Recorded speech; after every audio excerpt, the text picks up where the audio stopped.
After a brief foray into the high 90s, the Aussie dollar is again above parity and now at least looking comfortable.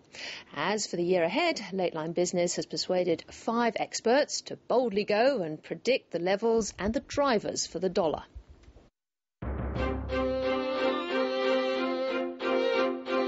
I'd be thinking that potentially it could end the year somewhere in the 80 to 85 cent range, so I'd be a little bit cautious on where the dollar is. Right now it's very expensive. It's had a lot of currency positive news over the past couple of months on commodity prices and positive risk sentiment by investors, and it's basically been in a range which to me suggests that it's starting to run out of steam. And when I think about the big currencies, the yen, euro and US dollar, it's really a case of which of those looks the least ugly and has got the most upside, which I would say is the US dollar. And I think the US dollar will end the year stronger, which means I'd be looking to see the Aussie dollar end the year a bit weaker.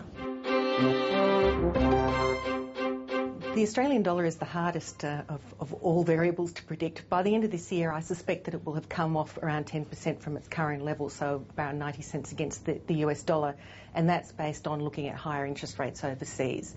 Of course, that's all predicated on there being more recovery in the US, more recovery in Europe in particular, which has been holding the currency up for a long time here.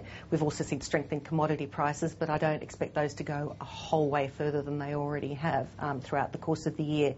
So we'll see relative interest rates, relative inflation, supporting that, and perhaps slight softening in commodity prices, all supporting a weaker currency, but not a dramatic shift in the currency.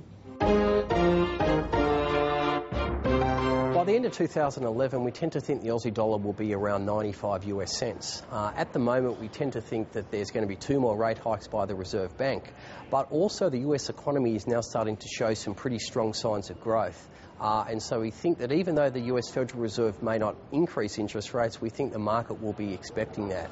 So there will probably be a increased demand for US dollar securities, not only fixed interest securities, but also their share market, because solid corporate earnings growth will increase demand for exposure to US corporations. We expect the Australian dollar to be slightly low at the end of this year at 96 US cents.